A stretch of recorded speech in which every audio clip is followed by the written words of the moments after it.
এক লোক ব্যাংকে টাকা তুলতে গেছে 5,000 টাকা। কয় টাকা?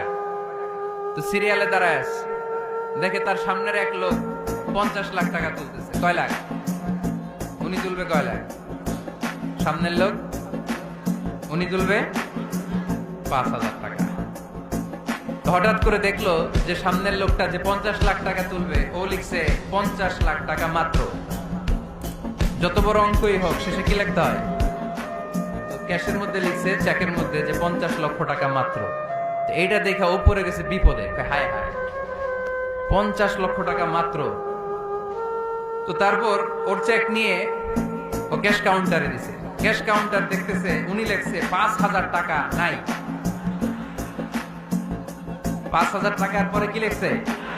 নাই। তো ক্যাশে যে বসছে, কি ভাই ঘটনা কি? এত এত ক্লায়েন্টের সাথে ফিনান্সিয়াল ট্রানজাকশন হ্যান্ডেল করি, আমার জীবনে কাউরে তো টাকার সংখ্যার পরে নাই লিখতে দেখি নাই। ঘটনাটা কি? তো সে বলতে শুরু করলো, ভাই আমার আগে দেখলাম একজন 50 লাখ টাকা তুলছে, তো 50 লাখ টাকা যদি মাত্র হয় আমার 5,000 তো নাই।